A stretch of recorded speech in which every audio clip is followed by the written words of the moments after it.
Selamat datang di Nagita Dakuna Channel edisi kesehatan. Kali ini kita akan membahas tentang divertikulitis. Divertikulitis adalah peradangan atau infeksi yang terjadi pada divertikula, yaitu kantung-kantung yang terbentuk di sepanjang saluran pencernaan, terutama di usus besar atau kolon. Divertikula bukanlah jaringan organ yang sudah ada dari lahir. Divertikula umumnya terbentuk pada orang berusia 40 tahun ke atas karena dinding ususnya sudah melemah, serta pada orang-orang yang jarang mengonsumsi makanan berserat, seperti sayur dan buah.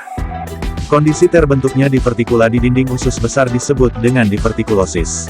Divertikulosis bukanlah kondisi yang berbahaya dan pada sebagian besar kasus tidak disertai dengan gejala. Berbeda dengan divertikulosis, divertikulitis biasanya disertai dengan gejala berupa sakit perut yang parah, mual, demam, dan perubahan kebiasaan buang air besar atau BAB. Penyebab divertikulitis. Penyebab terbentuknya kantung divertikula belum diketahui dengan jelas. Tetapi, pola makan yang rendah serat, konstipasi, dan obesitas diduga berhubungan dengan terbentuknya divertikula dalam usus besar. Tak hanya divertikula, penyebab divertikulitis juga belum diketahui secara pasti.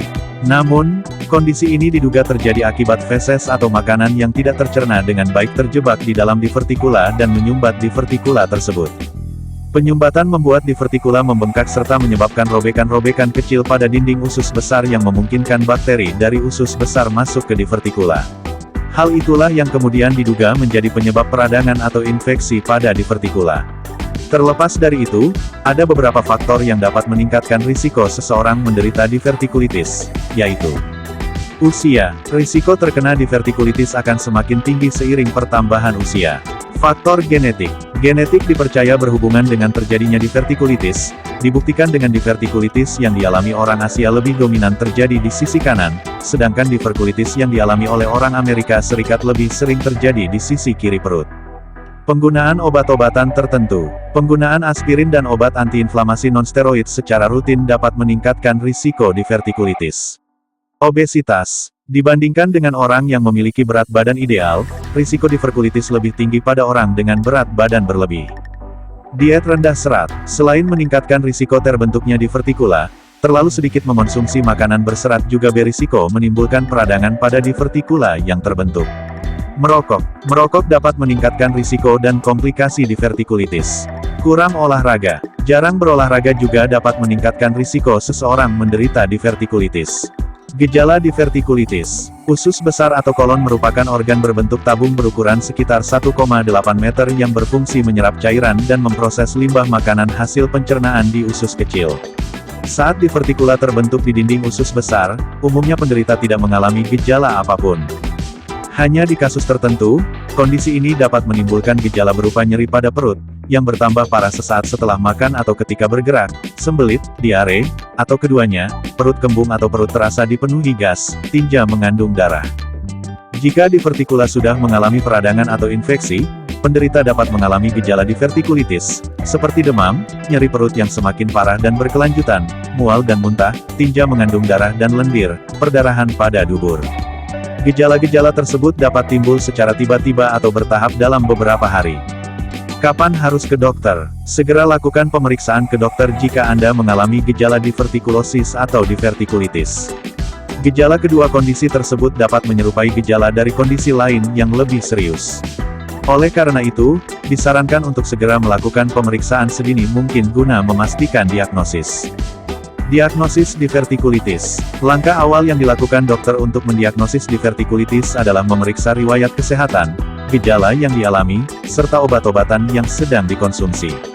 Setelah itu, dokter akan melakukan pemeriksaan fisik, terutama dengan memeriksa bagian perut penderita untuk mendeteksi letak peradangan atau infeksi di dalam rongga perut. Lokasi peradangan dapat terdeteksi dengan munculnya rasa nyeri ketika perut ditekan. Dokter juga akan melakukan pemeriksaan colok dubur, untuk melihat ada tidaknya perdarahan, nyeri, gumpalan, atau gangguan lainnya pada dubur. Agar hasil diagnosis yang didapat lebih akurat, dokter dapat melakukan pemeriksaan penunjang, seperti tes darah. Tes darah dilakukan untuk mendeteksi infeksi atau perdarahan di usus besar penderita, serta pemeriksaan fungsi hati untuk mencari tahu apakah nyeri perut disebabkan oleh gangguan hati atau tidak. Tes urin. Tes urin dilakukan untuk menyingkirkan kemungkinan penyebab sakit perut yang diakibatkan oleh adanya infeksi di saluran kemih. Tes kehamilan. Tes kehamilan dilakukan untuk memastikan bahwa sakit perut yang dialami penderita wanita bukan disebabkan oleh kehamilan. Tes darah samar pada sampel tinja. Tes ini dilakukan untuk memeriksa apakah tinja penderita mengandung darah. CT scan. CT scan dilakukan untuk mengetahui secara detail kantung-kantung yang mengalami peradangan atau infeksi dan memastikan diagnosis. Tes ini juga dapat menunjukkan tingkat keparahan divertikulitis. Kolonoskopi tidak dianjurkan untuk dilakukan ketika divertikula meradang karena berisiko menyebabkan robek atau pecahnya divertikula. Kolonoskopi dilakukan ketika dokter ingin mengevaluasi divertikula saat tidak meradang, atau dokter mencurigai adanya tumor di dalam usus besar. Pengobatan divertikulitis. Penanganan yang diberikan disesuaikan dengan tingkat keparahan divertikulitis yang dialami pasien. Jika pasien mengalami gejala ringan dan tidak ada tanda komplikasi, maka pengobatan yang diberikan dapat berupa obat-obatan. Dokter dapat memberikan obat penghilang rasa sakit, seperti parasetamol, dan jika diperlukan, dokter juga dapat meresepkan antibiotik untuk mengobati infeksi. Diet tinggi cairan dan hindari makanan padat. Diet ini dilakukan sampai nyeri menghilang. Ketika nyeri sudah menghilang, perlahan-lahan tambahkan makanan padat ke dalam menu diet. Jika gejala yang dirasakan semakin parah atau divertikulitis telah menimbulkan komplikasi, maka penderita perlu mendapatkan perawatan dokter di rumah sakit. Penanganan yang dapat dilakukan antara lain: 1. Infus cairan dan nutrisi. Nutrisi dan cairan akan diberikan melalui infus untuk mengistirahatkan usus. 2. Antibiotik suntik. Untuk mengatasi infeksi, dokter dapat memberikan antibiotik suntik. Beberapa jenis antibiotik yang kerap digunakan untuk menangani divertikulitis, yaitu amoksisilin dan metronidazol. 3. Pemasangan selang ke lambung atau NGT. Pemasangan selang ke lambung bertujuan untuk mengosongkan isi lambung. 4. Drainase dengan jarum. Jika telah terbentuk abses di divertikula, jarum khusus akan dimasukkan ke perut dengan bantuan CT scan atau endoskopi untuk mengeluarkan nanah atau abses. 5. Operasi. Prosedur operasi dilakukan oleh dokter bedah pada pasien yang memiliki gangguan sistem kekebalan tubuh, mengalami divertikulitis berulang, atau terjadi komplikasi.